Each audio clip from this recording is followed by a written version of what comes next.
ঠান্ডার থেকে শিশুকে কিভাবে সুরক্ষিত রাখবেন জেনে নিন আজকে কিছু ঘরোয়া টিপসের দ্বারা। বাচ্চাদের ঠান্ডা লাগা খুব সাধারণ একটি সমস্যা। আবহাওয়া পরিবর্তনের সময় এটি ভীষণভাবে হয়। এর পাশাপাশি এই ঠান্ডা সাধারণত ব্যাকটেরিয়া ও ভাইরাসের কারণে হয়ে থাকে। সদ্যজাত শিশুরা বিশেষ করে এই রোগে আক্রান্ত হয়ে থাকে। ঠান্ডা লাগলে বুকে কফ জমে শিশুদের এই রোগ বেশি আক্রান্ত হয়। তাই আবহাওয়া পরিবর্তনের সময় সতর্ক হওয়াটা খুবই জরুরি। যে সমস্ত শিশুর শরীরে রোগ প্রতিরোধের ক্ষমতা কম, একটুতেই ঠান্ডা লাগে, তারা বিশেষভাবে সতর্কতা অবলম্বন করতে হবে। শুধু শিশুরা নয়, বয়স্কদের মধ্যেও কিন্তু এই রোগ আক্রান্ত হয়ে থাকে। বয়স্কদের মধ্যে এই রোগে আক্রান্ত হওয়ার প্রবল সম্ভাবনা থাকে। তাই আবহাওয়ার পরিবর্তনের সঙ্গে সঙ্গে ঠান্ডার হাত থেকে শিশুকে বাঁচাতে চাই বাড়িতে সতর্কতা। ঠান্ডা লাগলে তার প্রাথমিক লক্ষণ হলো হাঁচি, তার সঙ্গে ফুসফুসে কাশি। এর পাশাপাশি শ্বাসকষ্টের সমস্যা থাকে, ফুসফুসে সংরক্ষণ বাড়ার সঙ্গে সঙ্গে শ্বাসকষ্টও বাড়তে পারে। ঠান্ডা লাগলে নাক থেকে জল বেরোনো, চোখ লাল হয়ে যাওয়া, বিভিন্ন উপসর্গ দেখা যায়। ঠান্ডা থেকে বুকে ব্যথা হতে পারে, তবে বুকের ব্যথার ধারণ একেবারে আলাদা।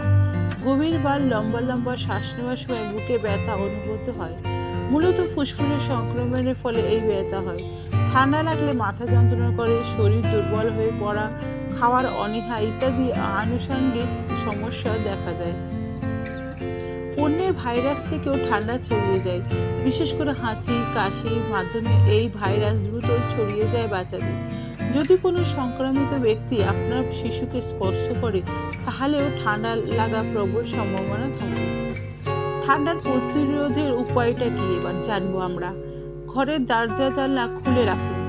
ঘরে যেন কোনো গ্যাস আটকে না থাকে সেদিকে খেয়াল রাখতে হবে। ব্রেস্ট ফিড করানোর বেশি চেষ্টা করুন। প্রচুর পরিমাণে জল খাওয়ান, ভিটামিন সুযুক্ত ফল খাওয়ান। বাচ্চার বয়স কম হলে মাথার বালিশ এড়ানোই ভালো। বালিশের বদলে নরম তোয়ালে ব্যবহার করুন। ঠান্ডা যেন কোনোভাবে না লাগে সেদিকে খেয়াল করুন। জুতোর সঙ্গে মোজা এবং জুতো পরাতে কখনোই ভুলবেন না। ঠান্ডার পাশাপাশি অপুষ্ট থেকে শিশুকে বাঁচাতে টাটকা সবজি, ফল, মাছ খাওয়ার অভ্যাস করান।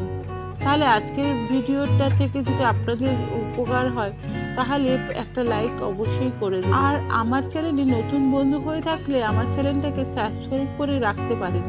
এইরকম নিত্য নতুন ভিডিও আমি প্রতিদিনই আপনাদের জন্য শেয়ার করি। দেখার জন্য ধন্যবাদ।